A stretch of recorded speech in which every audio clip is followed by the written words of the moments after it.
Hello, everyone. Thank you for joining us today for our special webinar, Elder Fraud and Scams, Communication Strategies to Promote Recovery and Reduce Revictimization. We join communities across the nation in commemorating World Elder Abuse Awareness Day on June 15th, raising awareness of elder abuse and recognizing the core values of elder rights and justice. I'm Lori Mars with the National Center on Elder Abuse.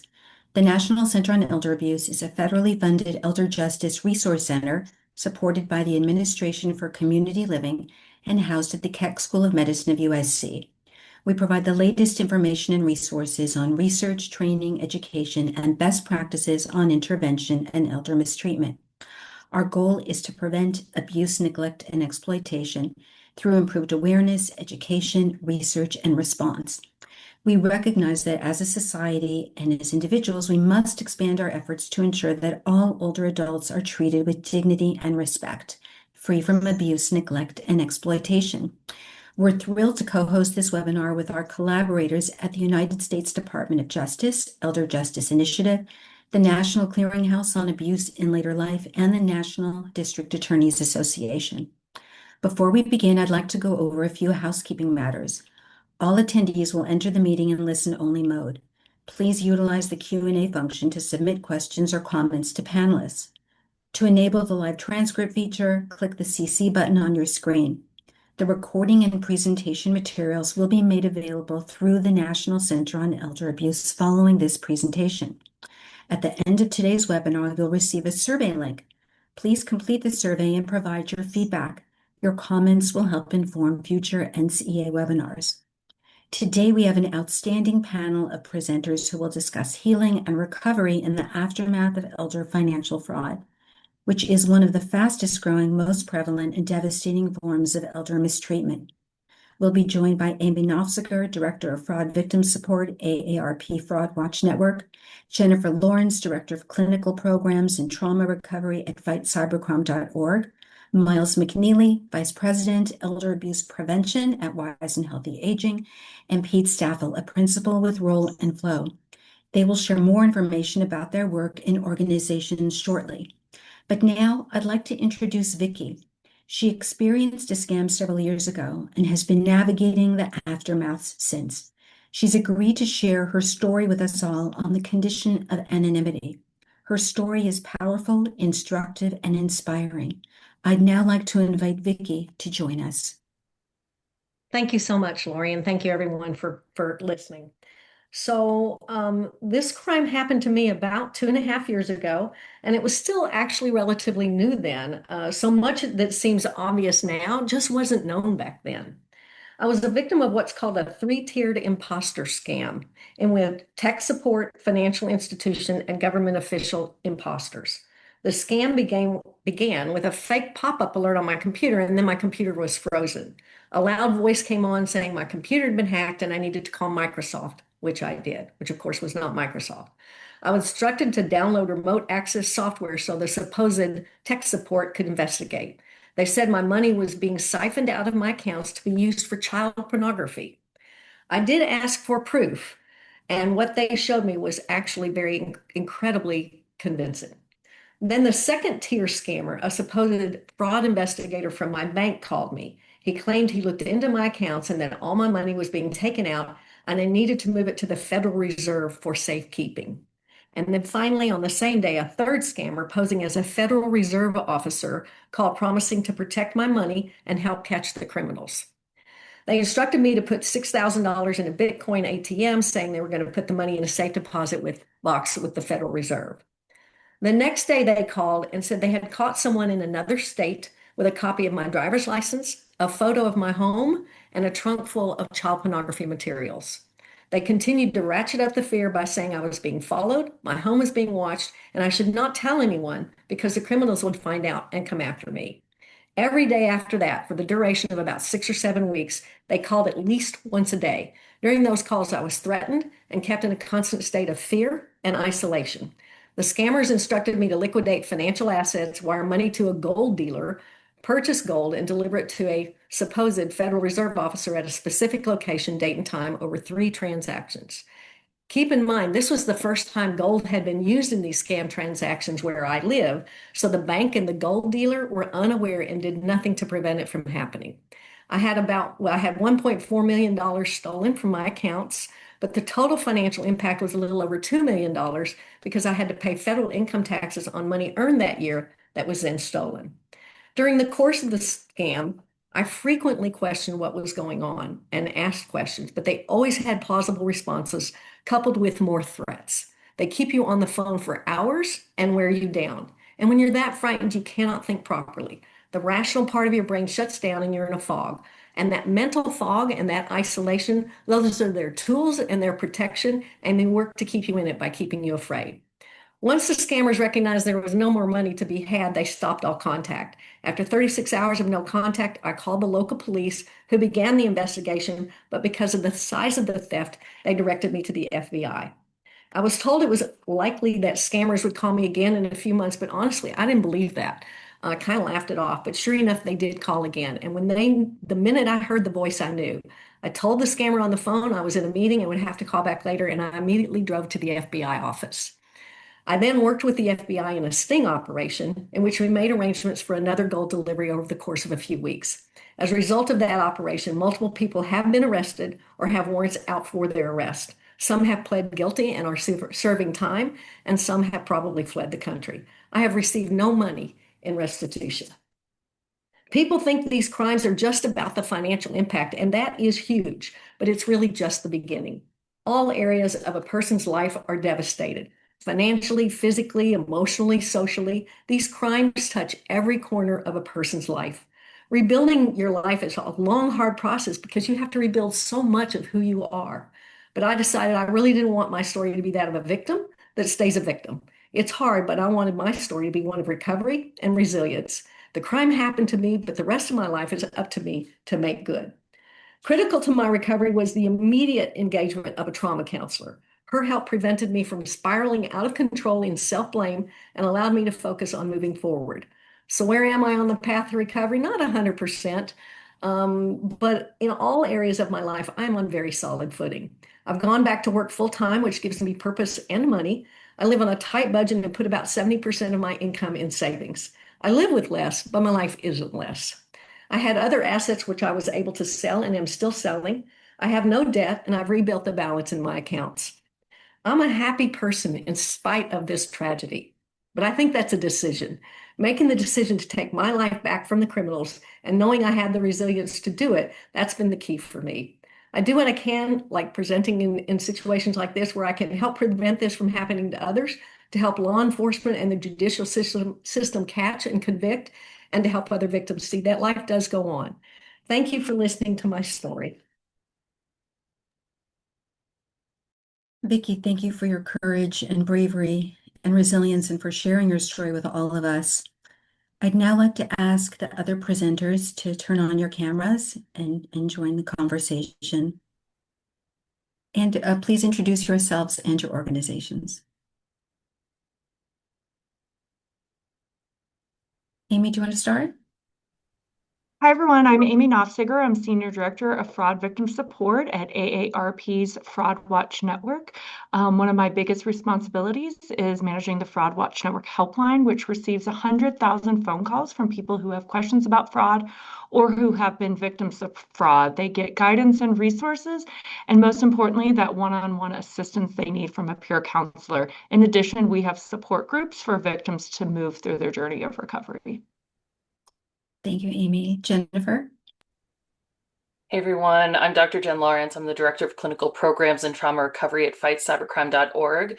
In my role, I lead our peer support recovery group. So I sit with survivors of cyber-enabled fraud every week, people who are navigating not just the financial loss, but that deep emotional and psychological aftermath that comes with it.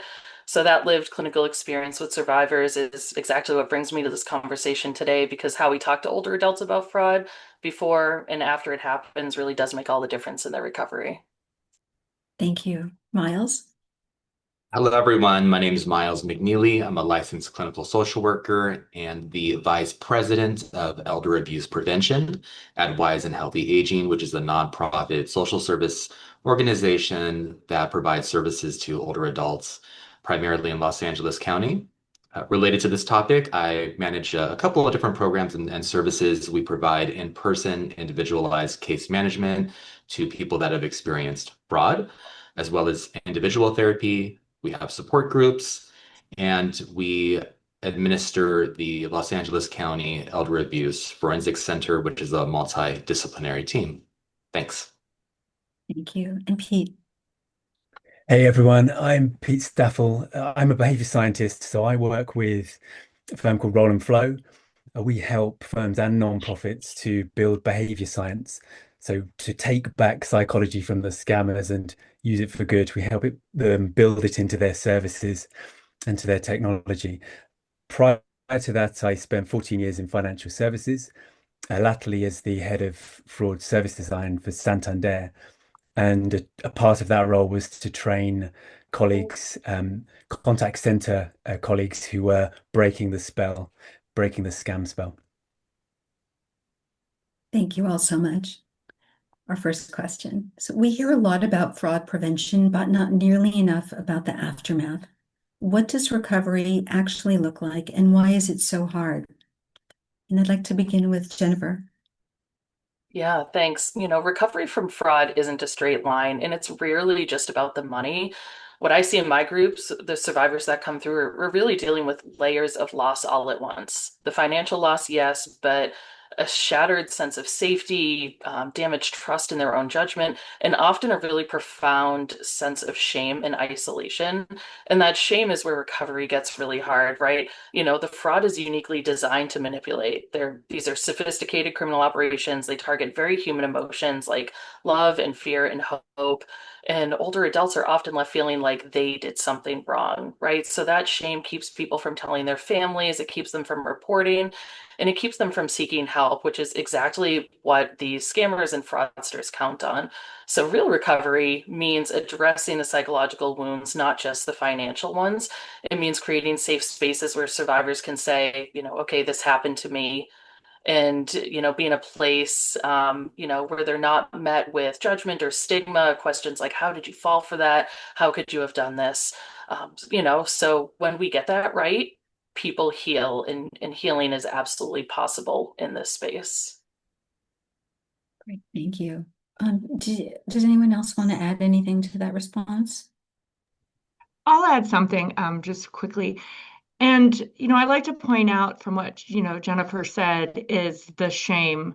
But where does that shame come from? It comes from society. Society puts the shame on the victims with comments like Dr. Lauren said is, how could you have done that? You're smart. What were you doing? Why didn't you call me? Think about right now, if your friend came up to you and told you, now I would hope this audience would be different just based on who is here, what your response would be. But the majority of the population, if a friend went up to them and said, I had $1 million stolen from me in a scam, what would your response be? And I ask people to practice this response and have almost a scripted thought in your head. So when you're caught off guard, but it's very similar to the conversations, that I have with my kids. I have scripted responses to them when they come to me with something hard. So I don't get angry with them or I don't blow up. But we need to take a serious look at that in our own language and our own society on how we treat victims of this type of crime. Thank you for adding that. Miles, Pete, did you want to add anything? I think there's a kind of a functional reason that it can be really hard to recover, which is scammers still have access to people. So they have someone on a list, they're on a database somewhere, and a whole host of those criminal actors are able to get back into their lives with ease. Recovery scams feel like probably the most pernicious maybe of all. Someone's been through it, and then someone promises to give their money back because they still have access to the same number, to the same person. And Vicky, you had mentioned that the scammers got back in touch with you. Is there anything that you'd like to add to this conversation? Well, thank you all for everything you said because it's spot on. But they did get back in touch, and I have had them get back in touch again since. But I just ignored it at this point. But when they first got back in touch, it was an opportunity to catch them, and so that's what we utilized. But yeah, everything you're saying is right. It is so many people's. I didn't tell a lot of people, frankly, but so many people were what like you, and you kind of have to get impervious to that at some level to move on. Thank you.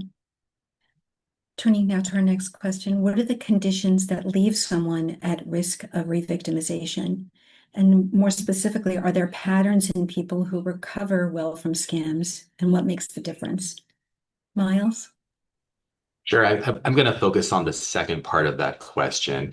And I think it speaks to some of the topics or some of the parts of experiencing fraud that the other presenters have already touched on.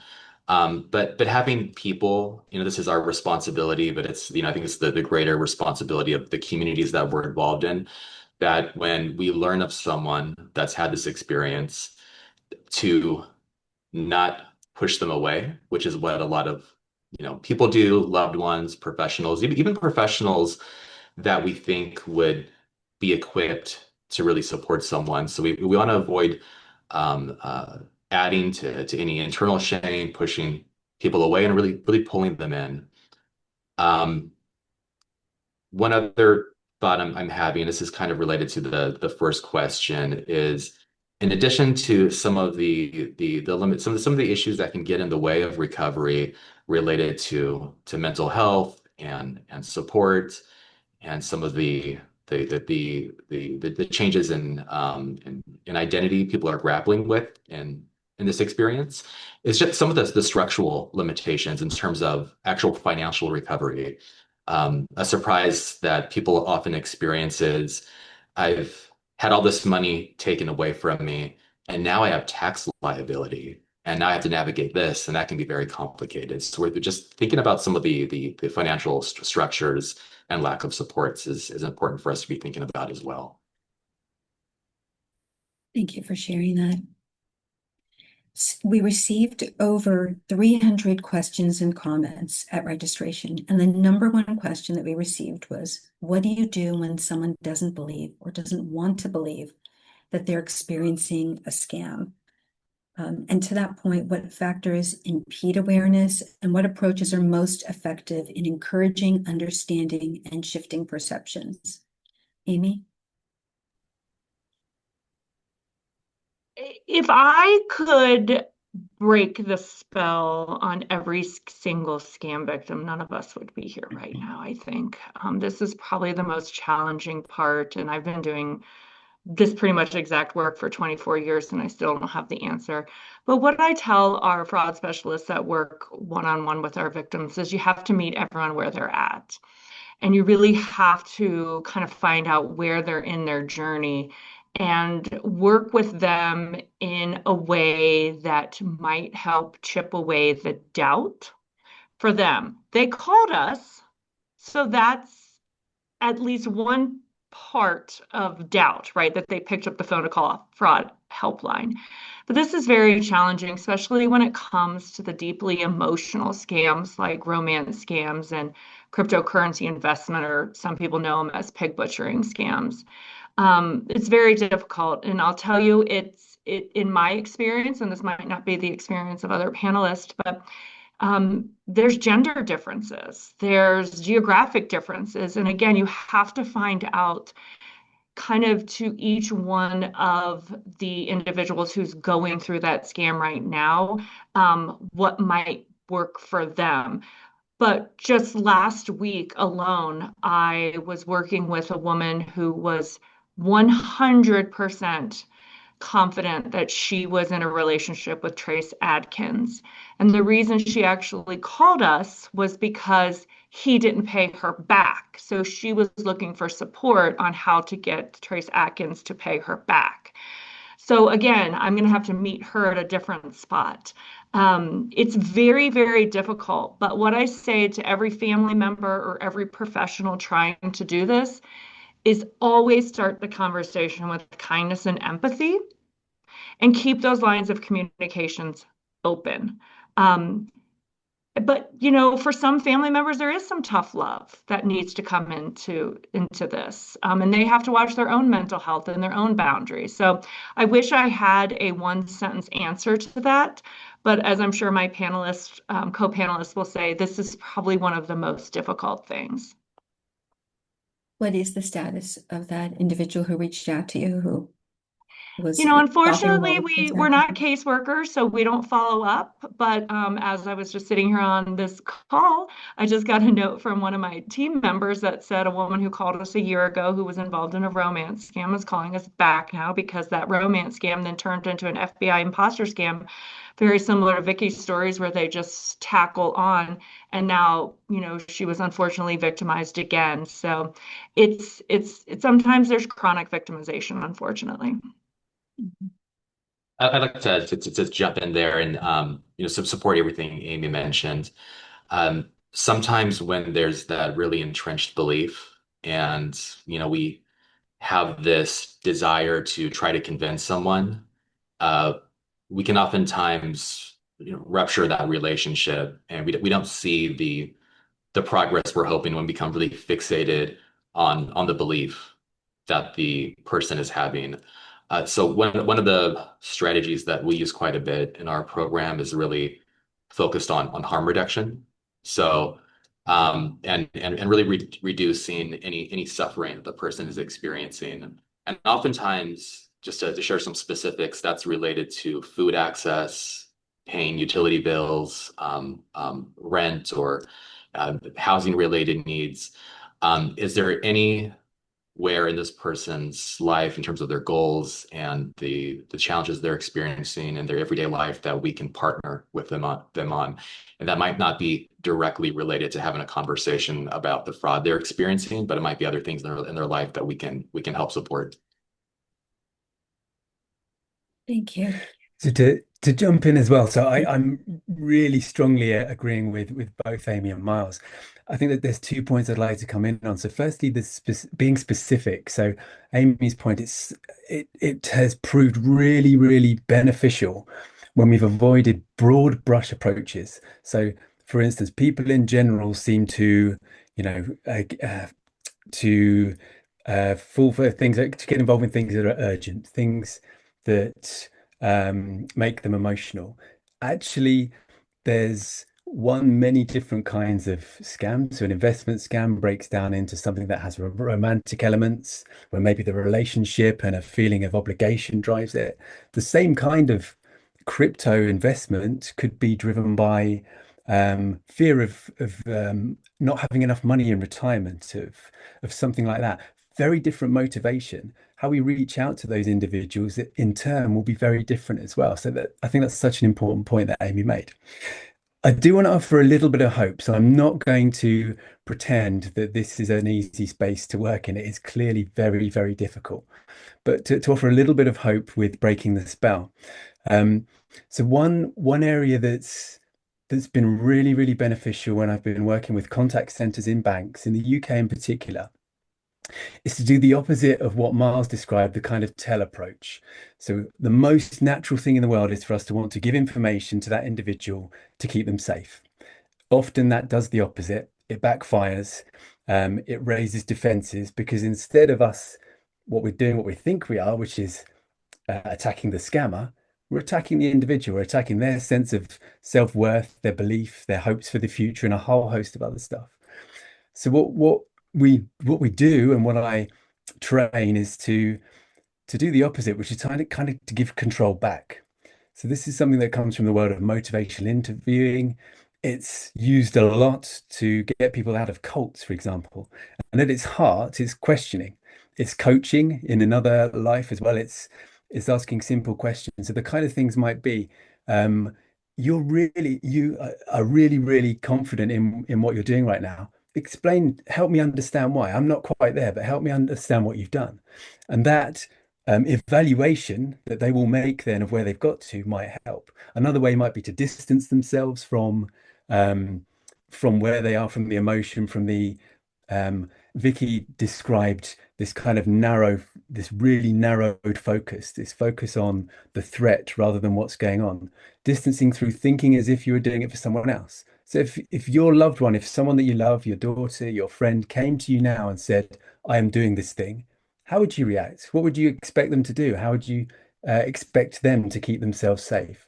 Those kind of approaches which help them build their own way out rather than giving it to someone. And to your point, Pete, about sometimes people can become defensive, how do you respond to that when that happens? One, I think we've mentioned it, the important empathy, Amy said, trust. So trust has to be the foundation. So what I've described there, those kind of questions can only work if a foundation has been built, which is based on trust. That's often really hard. In a contact center, you might have minutes to do that, but it's absolutely possible. Showing genuine interest, doing basic things, chatting about the world before you go into some of the harder stuff and start asking questions. I think that's really important. Thank you. Vicky, did you want to add anything here to this question? Thank you. No, I'm okay. I mean, I guess I guess all of what you're saying is right. I just wish I'd have known y'all earlier. Thanks, Vicky. So the next question is, what social and environmental factors expose older people to scams, and what protective mechanisms are available or should be available to facilitate prevention and response efforts? Pete, do you want to kick us off on that, please? Um, so we talked a little bit about how support is framed. There's some really interesting research that's been done on kind of the terminology of victim and victimization, and very few people want to feel like a victim. And I think to destigmatize that term, organizations maybe are using other ways. They're talking about support and advice, social support, community activity, and a whole host of other things that maybe will appeal that much more rather than describing it as or someone as being a victim. So I think that's an important part. When it comes to the social and environmental factors that have kind of put someone in that place in the first place, there's so many. To go back to the point before, being specific is quite important, but to pick one psychological factor. So we know that there is a strong drive to conform to authority, in us in general, but certainly more so in older adults. So things like your bank calling up, a police officer calling up, is enormously impactful. They can get away with a whole lot of stuff before anyone starts to challenge them. The other example of that is um, investment sites that now look highly credible, content online that looks polished, and we associate polished, credible things that refer to FINRA and other stuff with truth. And that makes a massive difference. I think the other thing from a capability perspective, we have highly digitally active older adults, but with that is not necessarily the kind of digital native skills that give great protection. So again, trust cues on social media, um, recommendation from friends, and a whole load of other stuff like that will lower scrutiny maybe where extra scrutiny is needed. And then I have to finish on social isolation, and I think this will be on everyone's minds. So clearly one of the biggest root causes of a whole load of scams, romance for sure, but many others, is that kind of lack of social engagement. And I know that really successful support and advice puts that at its heart to give people that social support and a future where there's a whole load of more social support in it. Thank you, Pete. Would any of the other panelists like to? Oh, wait, Vicky. Yes, if you don't mind, I just wanted to, I mentioned it in my story, but the trauma counseling so early, the immediacy of getting to a trauma counselor and them helping me understand this was not my fault and that I am a victim and that there isn't that doesn't have to be a negative term. that was critical for me. And so I just getting to a trauma counselor because it's a special kind of trauma. It's not, it's not better or worse, but it's a different kind of trauma. And the trauma counselor told me getting to me more quickly and getting to these kinds of victims quickly is critical. So I just wanted to reemphasize that. Thank you. Yeah. Jennifer, I see you nodding your head. Did you want to add something to that? Yeah, I agree with everything Pete and Vicky shared. I always think vulnerability to fraud doesn't come from age itself. It comes from the conditions that can accompany aging. And I think it's important that that distinction is made, right? The social isolation piece is huge. When people ask me, what can we do to prevent this from happening? I come back to community every time. Older adults who are embedded in their community, who have people checking in on them, who feel seen and valued, they are measurably safer. So prevention isn't just a policy problem. In some ways, it truly is, like Pete talked about, how technology is built for engagement, not protection, right? But I think at the end of the day, it truly is a belonging problem, and it is a shield in a lot of way. Thinking of how systems just aren't designed with older adults in mind, right? Banking systems that don't flag unusual transactions, healthcare settings that don't screen for exploitation, technology platforms, again, not meant for protection. So, thinking about what works or what we can make work, a lot of it is cross-sector coordination, right? Healthcare, legal, financial, social services, really making sure that elders in our community don't fall through the cracks. And again, that community word comes up again. So, Jennifer, you take me to my next question, which is about older adults who are isolated and lacking in supports. What can providers do? What should they be doing on the front end to help prevent harm? Miles? Sure. Yeah, I think we can help to encourage clients or community members that are in this experience to engage with their communities, to find resources, whether it's a senior center, a friendly collar program. There's lots of online programs now that are essentially friendly collar services and other related services. We can help individuals consider mental health services. And I think there's a whole conversation about how we frame mental health services in terms of some of the stigma that people may hold around mental health. And I just want to mention, because I don't think it's been mentioned yet, I have to because I'm so involved in a multidisciplinary team. If you live in a community that has an elder abuse multidisciplinary team, and you're in a professional context where you might be able to bring one of these really complicated situations to that team. Especially we're thinking of folks that are chronic victims, that I would really encourage people to consider it, or even consider maybe starting a elder abuse multidisciplinary team or forensic center. Thank you, Miles. If I could just add something on the isolation piece, because I know oftentimes we say that in, the spectrum of what is considered an elder is very large. But one of the things I think we don't talk about enough is not just the isolation or the loneliness piece, is the lack of purpose and the lack of the reason people wake up. I often wish, and when I clone myself 10 times, that I could actually work with like HR departments in large companies when people retire, because that's something I have seen significantly. And again, I'm not picking on the male, but when a gentleman, retires, thinks he's going to have all this great, free time and he's going to golf, and then a year goes by and there's that lack of purpose. I used to make the decisions every day. People used to listen to me every day. I was the big shot every day.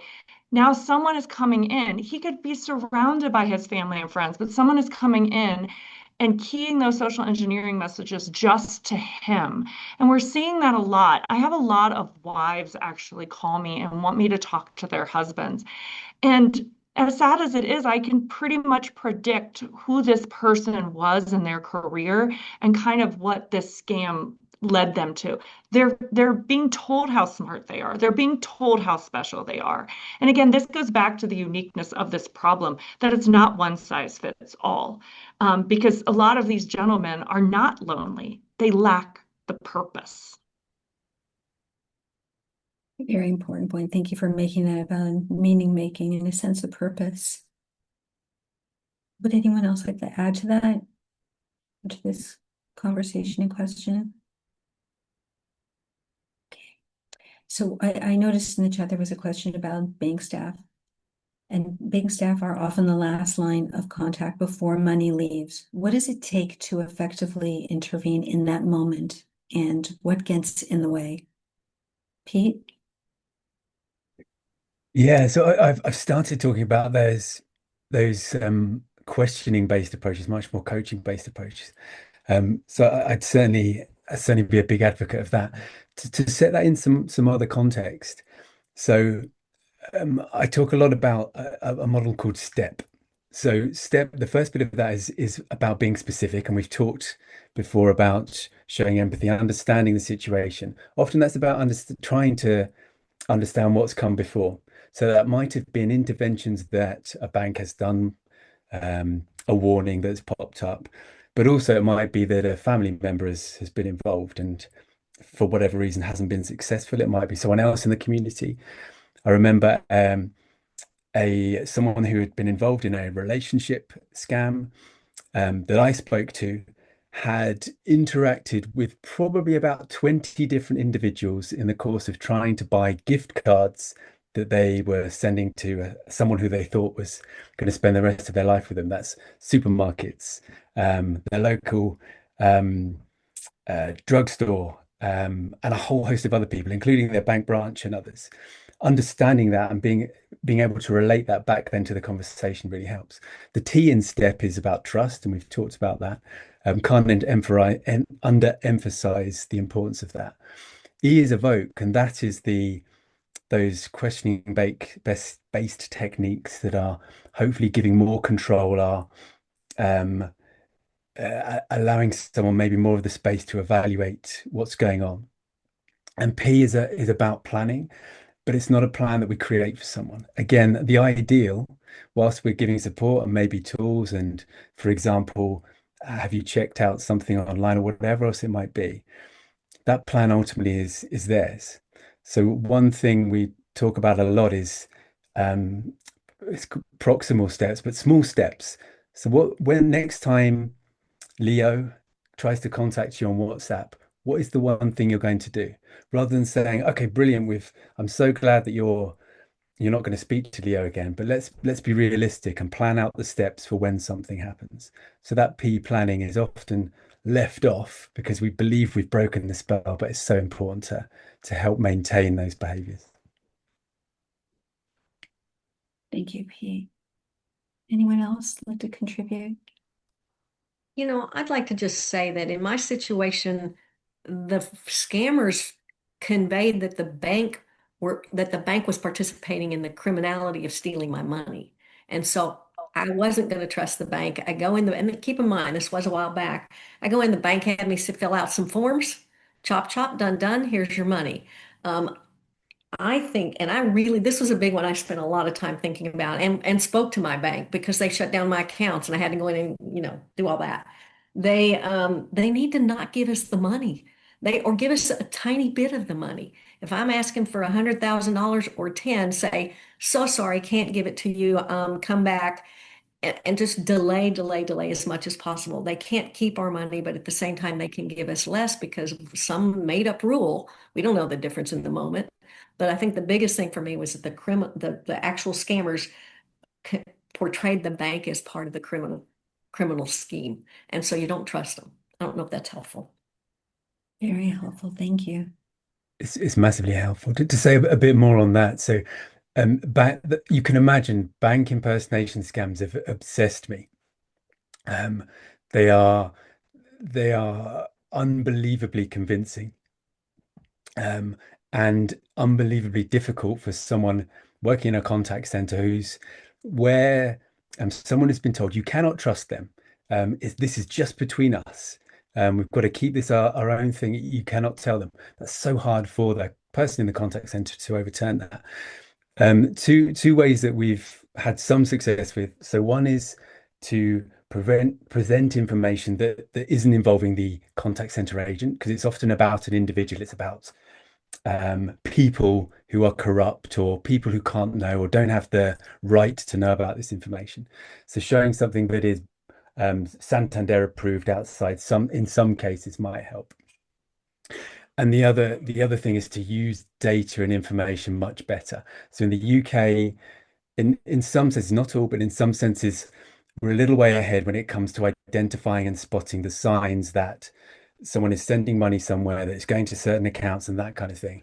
And that gives us a head start to intervene in different ways and to give that contact center agent other ways to approach the conversation and to hopefully break more of those spells. Thank you for sharing that. And I'll start with Vicky on this next question, but would like to hear from the rest of the panel as well. If you could say something directly to someone who experienced a scam last week but hasn't told anyone yet, what would that be? Tell anyone, tell someone.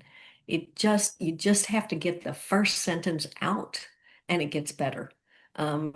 Keeping it inside is, for me, I think the worst possible thing because you can't get past it. And so I would say tell anyone, anybody. You could talk to the person at the grocery store, anyone. It doesn't matter. You can go to the police, you can talk to a minister or a priest, but it's that first sentence. They've just got to say it, and that's the beginning of getting through it. So it sounds simple, but I would say just tell anyone. Just start. Not profound, but practical. Thank you. Would any of the other panel? Thank you, Jennifer. Maybe I'll 100% what Vicky said, and I'll add, what happened to you was not your fault. And I tell people, I really want you to hear that not as a platitude, but as a clinical reality, right? You were targeted by people who do this professionally, who study human psychology, who have backgrounds that myself and my co-panelists have. And, these scammers knew exactly which emotions to pull, what vulnerabilities there are, which fears to activate, and they're exceptionally good at what they do. And your response was human. It wasn't a failure. So that shame belongs to them, not to you. And keeping silent is what allows them to continue to do this. And that recovery is real, right? We sit with survivors every week who come in and leave with their dignity restored, not because the loss disappeared, but because they stopped carrying it alone. So, you survive something and you deserve support.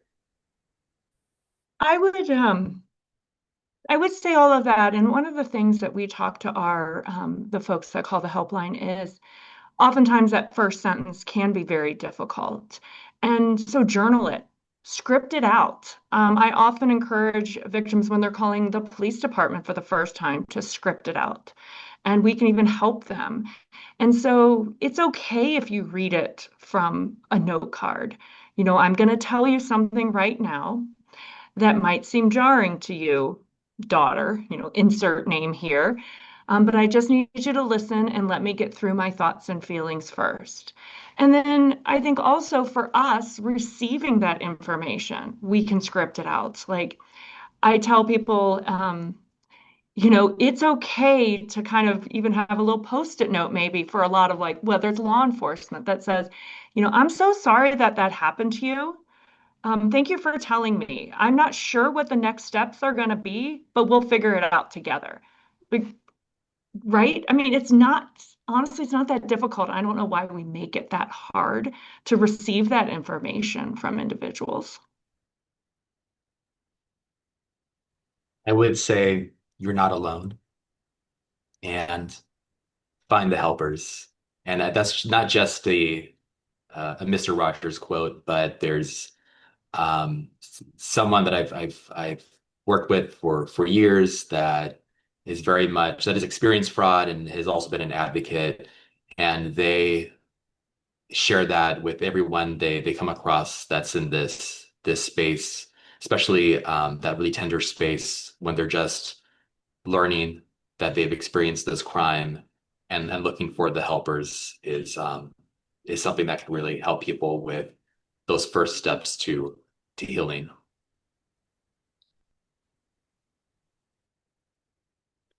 Thank you all. And earlier, you talked about romance scams. Um, and what do you think makes them uniquely difficult to disrupt?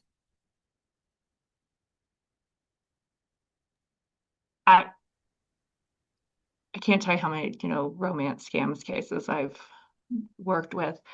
But what I say oftentimes the difficult is when the family members are calling and thinking that we have the magic wand that we could just, talk to their loved one and make it go away.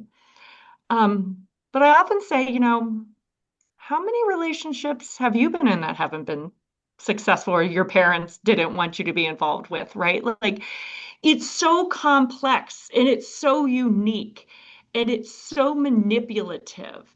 And these criminals have taken months and years to wind the victim around this emotion. You're not going to necessarily stop it in a 5-minute conversation. And I often tell people, like I've had real estate agents call me and because someone's trying to sell their house, to move with their boyfriend. And I'm like, you need to call for help, like law enforcement, someone like local. You're not an expert at this. Why do you think you can handle this, right? And it's just a fascinating thing how we think these are so easy, but this is such significant manipulation and trauma that is put on this victim. And I think honestly, that's why they're so difficult. But again, just looking at it from the mindset, if someone came up to me and said, your husband is bad news for you, should not be married to him, I would say, I don't believe you. I love him. Right. And that's what a lot of our victims are coming from because this is so true and this is so real to them.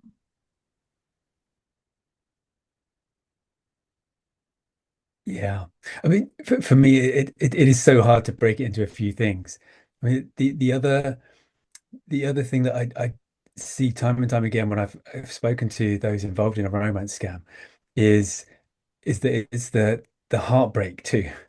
So it's not just the financial loss, but someone has lost someone that they care deeply about, may have been involved with in a highly personal and emotive and all sorts of other stuff for months, maybe years. So they're not only getting over with someone who's deceived them enormously, they're getting over with the end of a relationship, and they're still often talking about them as if that relationship is still, it's still a thing. It still exists in its own right, and that is an enormous challenge to overcome. In those longer term scams, the romance scams or cyber fraud scams, is the trauma response different? And if so, how do you respond to that? I would say that this is an area that I think is like profoundly underappreciated in how we talk about fraud recovery, right? So when we're looking at a scam that unfolds over months or years, what we're really talking about, like my co-panelists said, is a really sustained, intimate relationship, right? The survivor isn't losing just money, right? They're losing somebody they loved, a future they had planned, a person they confided in, a person they truly cared for. So the fraud is almost secondary to that relational loss. And that's why we see that this trauma profile looks a lot more like intimate partner abuse rather than like a one-time quick mugging, right? So we see the same patterns, grief, loyalty to the perpetrator, like Amy just noted, difficulty accepting that the relationship wasn't real, and sometimes, and I think this is important, continued contact even after the person knows that it's a scam. And that's because that attachment is real, even if the other person wasn't. And I think this is where a lot of families and providers often struggle, right? How can you still be talking to this person, right? They're a scammer, they're a fraudster. And I think that feels like an obvious question from the outside. But when you understand that this person might have been, the survivor's, primary emotional relationship for months or years, it makes complete sense, right? It's hard to just sever that relationship. And I think that really does shape our response because we do need to treat it as a grief and trauma process, like Vicki mentioned earlier, finding somebody who specifically does the work around that, because it's not just kind of a simple fraud case. The timeline for recovery is longer, and I think the intervention really does have to address the attachment and loss, not just that financial harm. And two, with that, we have to hold really enormous compassion for the complexity of what the survivor now has to untangle, because this is genuinely one of the most sophisticated forms of psychological manipulation that exists. I appreciate that, Jennifer. There's just one thing I just wanted to add to that conversation. Sometimes when we think of how we respond to potential danger, we think of fight, flight, or freeze. And sometimes we don't always talk about like fawning, which might be someone's response when they are really trying to avoid conflict or danger. So they might try to appease the person that's causing that danger. And so when someone is in one of these long-term romantic relationships, how how strong that fear can be of losing that connection and everything that it comes with. And so we really need to think of if that relationship is going to change, what's the bridge to the next phase of their life? Thank you, Miles. And drawing on some of the questions that were in the chat, there's one that asks, how long on average do you think it takes for a person to fully believe that they're in a scam? Or does it depend on the individual and circumstances? It totally depends, Yeah. would be my view. So someone might respond to a simple warning. Um, the not all by any means, but in some cases that is enough. I mean, I described the individual that I talked about that was involved in a romance scam, who'd had 20 separate interactions with 20 at least different people who were trying to encourage her not to do the things that she was doing, and that had not made the difference. So I don't think there is any one answer. Thank you. Another question, Jennifer, relates back to something you said about the shattered sense of safety. Are there ways you recommend that help people build a sense of safety? Yeah, that's a great question. A lot of what I think about both with the last question and this, is again being a trusted person, right? And sometimes for older adults, the trusted person is a provider of some sort, right? So people who are on this call who work professionally, again, when somebody's been defrauded, their sense of safety isn't just shaken, it's really structurally damaged. It no longer works the way they thought it did. People who they trusted weren't who they said they were, and that can sometimes play into the relationships that you might have with people. When we work to rebuild it, the first thing I always talk with people about is predictability. So safety is built through consistent, reliable experiences, right? Showing up when you say you will, following through, being the same person every time, regardless of kind of what they're coming with. And the second is agency, and this can be really hard, especially when we think about older adults and how there might be some cognitive changes that have happened with them. I think one of the most damaging things that well-meaning family and friends and providers can do is just completely take over and take their agency away. Sometimes families will be so worried that they'll take over finances, they'll make calls, they just handle everything. And while I think it truly does come from a place of love and fear, I think it really does reinforce the survivor's sense that they can't be trusted with their own life or things that they've managed throughout their lifetime. And third, again, that community piece, right? That peer support is really uniquely powerful here because it gives people a place to come and say, this happened to me, and for somebody else to say, me too, right? Or I hear you. They can be met exactly where they are with truly no judgment. And that safety, I think, can be very visible in those spaces. And finally, I'll wrap this all up with, I think, time and patience, right? There's no shortcut. Every experience is unique in that. Every decision feels like it's kind of life or death in a lot of ways immediately after a scam can end. So I think being able to sit with somebody and have time and patience while they rebuild and while you can show up as a positive presence for them is one of the most important things that can be done. Thank you, Jennifer. You touched upon this a bit in your response, but someone in the audience asked, do you find that it's helpful to suggest getting family members or other close relationships involved in helping people with their recovery? It can be definitely, and my co-panelists might have something to add here too. But this is a place where people closest to a survivor can either accelerate healing or unintentionally deepen the wounds. Something we talk about with people who come through our organization is that just because somebody's related or has a long-term relationship doesn't necessarily mean they're a safe person to share this with, right? I think Vicky shared that she maybe hasn't told a ton of people, right? So really being able to take inventory of kind of who's in your circle, who's in your life, being judicious and picking and choosing. And this can be complicated because a lot of times survivors feel like, can I even trust myself? Can I trust my judgment?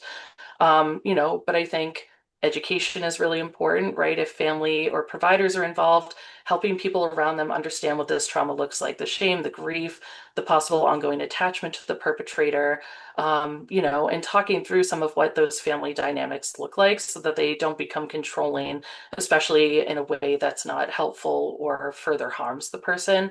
Thinking about people who can be really collaborative and supportive in that. Sometimes family members or providers, need to seek their own support outside of that relationship. Secondary trauma is real. Caregiver burnout is real.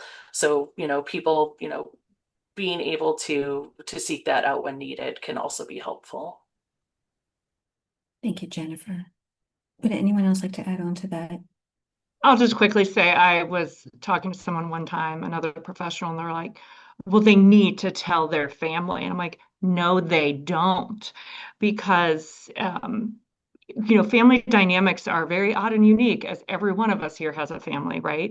And there are certain things you need to tell someone that you trust and will get the response that is needed. And that's not always your family. Thank you, Amy. Vicki, I know we're approaching the end of the hour. I would love for you to provide some final thoughts before we conclude. Just thank you all. I mean, I'm so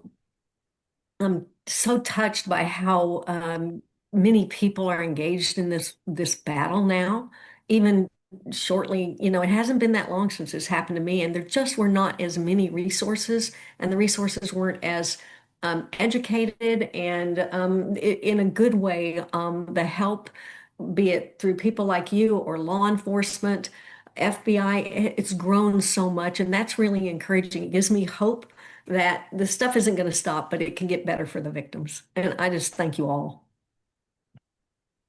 Thank you so much, Vicki, for sharing your story and your insights. And thank you all to the panelists. Thank you for outstanding and thoughtful discussion about strategies to address and respond to elder financial fraud. And now I'm going to share some resources that we have from the National Center on Elder Abuse. We have some resources on elder financial exploitation fact sheets, one on frauds and scams, another on elder financial exploitation trusted others, and another one addressing the topic that we discussed today, psychological recovery and resilience after financial exploitation. Next, the Elder Justice Coordinating Council will be launching a 2-week campaign beginning June 15th to target financial exploitation, specifically imposter scams. Please visit the EJCC website for resources, information, and registration links for upcoming webinars.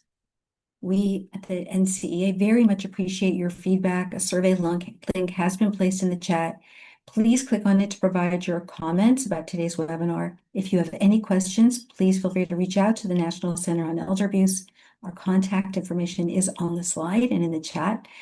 And on behalf of the NCEA and our co-hosts, we thank all of our panelists and we thank you for joining us today. Have a great rest of your day. And thank you.